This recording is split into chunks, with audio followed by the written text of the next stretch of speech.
Algo ocurre con el libro de Apocalipsis que no es fácil de discernir, pero sí se puede, que el Espíritu Santo nos ayude. Es necesario que tengamos la mente de Cristo como creyentes. Hemos pasado por el proceso y para que podamos entender estas cosas, para que podamos servirle en la medida que Él nos llame, según vamos entrando en esta recta final, en esta hora final en que nos ha tocado vivir. Es que el libro de Apocalipsis está dividido también en cierta forma por la mitad, así como la semana 70, la última semana profetizada por Daniel, así también el último libro de la Biblia está dividido en cierta manera por la mitad. En el caso de la semana 70 son los 3 años y medio que Dios le da a Jacob, la última hora final para que Jacob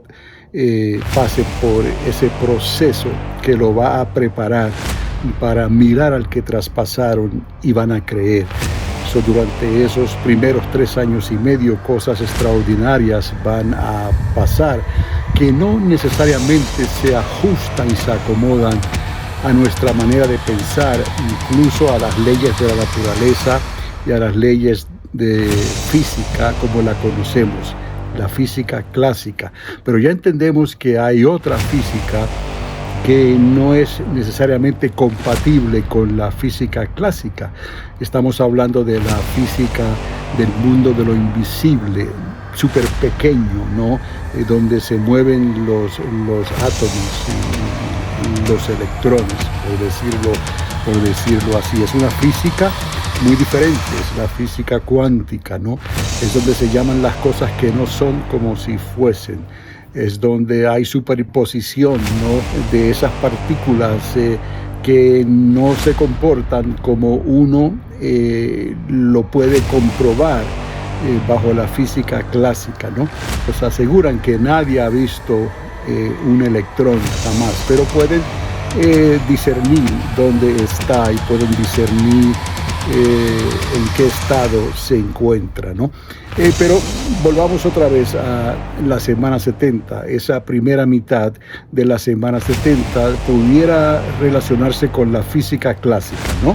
Aunque van a ocurrir ciertos milagros y ciertas cosas extraordinarias, ¿no? Porque esos 2 profetas que estarán ministrando durante esos primeros 42 meses tendrán un poder sobrenatural. Que lo usen o lo dejen de usar es otra cosa, pero ellos tendrán el poder dado por Dios para no dejarse hacer daño antes de tiempo. Es necesario que ellos cumplan su ministerio de 3 años y medio. Después entonces serán asesinados, pero hasta que ese momento no llegue, nadie podrá tocarlos ni hacerles daño, ¿no?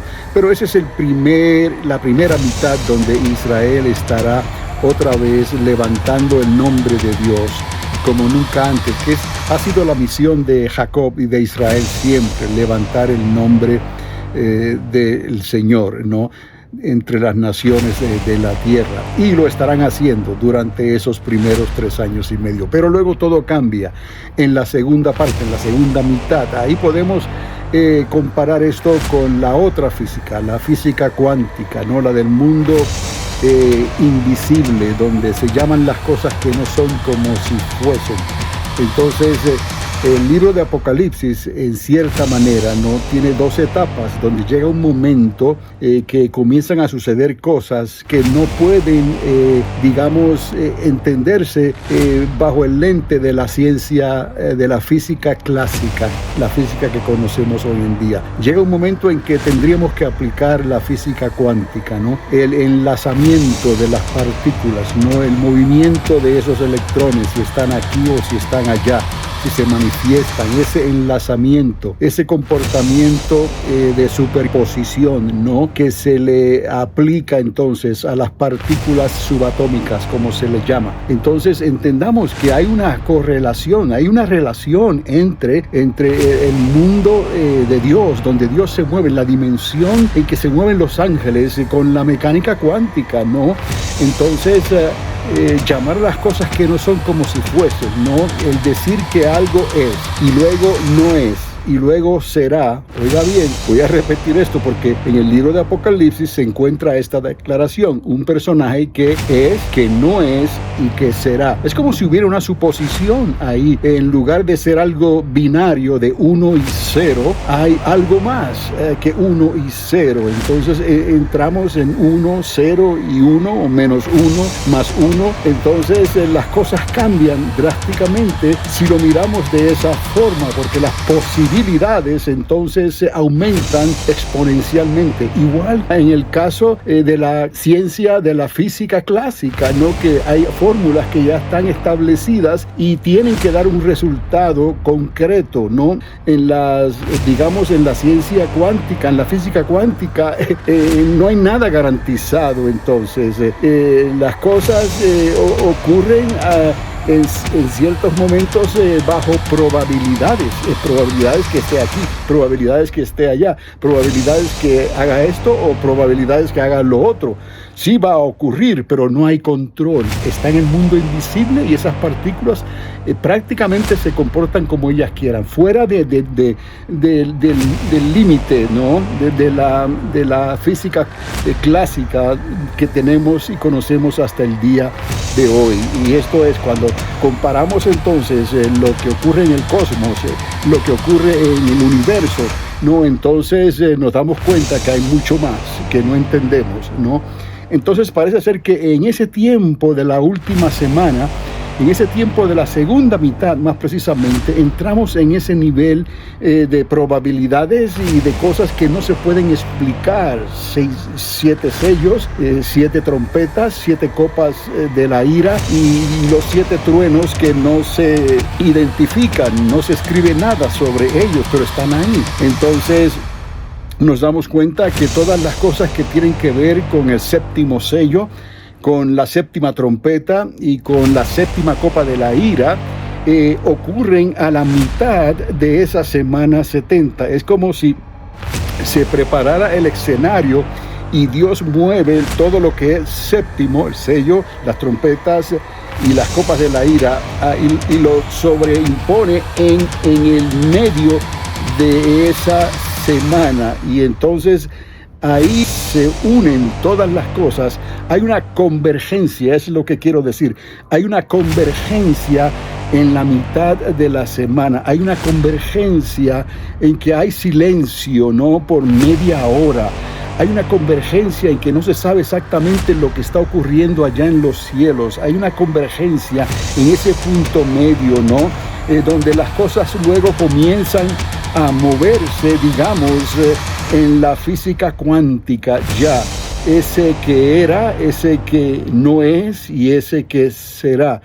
Y en el capítulo 17 del libro de Apocalipsis comenzamos entonces a ver estas cosas que parecen un enigma. Precisamente en el capítulo 17 del libro de Apocalipsis parece un enigma, no, pero todo esto tiene una respuesta, todo esto tiene una solución. No, porque el ángel Gabriel le está explicando a Juan, no, la interpretación de todas estas cosas. Y nosotros, por el Espíritu Santo, cuando leemos entre líneas lo que se encuentra en el libro de Apocalipsis, digamos la primera mitad, y luego Dios le dice a Juan, como decir, reorganízate otra vez y profetiza otra vez sobre pueblos, muchos pueblos, naciones y lenguas, ¿no? Y todo cambia cuando ocurre esa batalla en los cielos en que el arcángel Miguel y sus ángeles luchan contra el querubín caído y sus ángeles y son lanzados a esta tierra. Y de ahí en adelante entonces comienza esa segunda parte bajo el control, digamos, de la serpiente, no el anticristo, el falso profeta y la imagen de la bestia. Y ahí entonces nos damos cuenta, ¿no?, de cómo las cosas no tienen sentido, cómo llega un momento en que se abre el abismo, ¿no?, y salen unas criaturas a manera de langostas, ¿no?, que muerden, pero no se les da que maten a las personas. Las personas no pueden morir durante 5 meses. Es como si Dios les deja pasar por el sufrimiento, por haber hecho lo que ellos hicieron con su pueblo, por haber hecho lo que ellos hicieron con las naciones de la tierra, con los pobres, con los afligidos, por haber hecho y rechazado la palabra de Dios cuando tuvieron la oportunidad de recibirla, la rechazaron, por haber levantado el puño al cielo. Entendamos que para ellos la muerte sería mejor que padecer por el sufrimiento de algo que Dios está permitiendo, ¿no? Al juzgar a las naciones de la tierra de esa manera, de manera que Dios no permite que ellos mueran. Dios no permite, la muerte se aleja de ellos por 5 meses. Quiere decir que todos van a pasar por el sufrimiento, van a pasar por la angustia, van a conocer lo que eso es en realidad. Y luego morirán, claro, obviamente, ¿no? Pero son cosas que no podemos entender ni podemos explicar naturalmente, ¿no? Con nuestro razonamiento. Así que el libro de Apocalipsis tiene mucho que enseñarnos. La semana 70 tiene mucho que enseñarnos, pero hay cosas en común, ¿no? Hay unos paralelismos entre la misma semana 70 y el libro de Apocalipsis, entre la física clásica y la física cuántica. Todo esto no es casualidad. Dios lo tenía predicho y permitido de esta manera desde el principio, ¿no? Y ahora estamos llegando a esos tiempos en que la ciencia se ha aumentado en gran manera, ¿no? Y todas estas cosas están saliendo a relucir, pero le da la oportunidad a la sociedad, a la humanidad, a que crean también. Le da la oportunidad de que vuelvan a la Biblia y lean desde Génesis hasta Apocalipsis y puedan ver que no es solamente un libro de historia, que lo que se dice del pueblo de Jacob, lo que se dice de Abraham, de Isaac y de Jacob, fue una realidad. Lo que se dice del rey David, del templo de Salomón, lo que se dice de Jesús de Nazaret, el hijo de María, el hijo de Dios, fue una realidad. Y ese mismo Jesús habrá de regresar otra vez, tal y como dice la Escritura. Pondrá sus pies sobre el monte de los olivos y entonces comenzará esa venganza que él dijo: mía es la venganza, dice el Señor, y pondrá a todos sus enemigos por estrado de sus pies. Así que este es Carlos Dávila, una vez más, una voz que clama en el desierto: preparad el camino al Señor, y que Dios les continúe bendiciendo ricamente.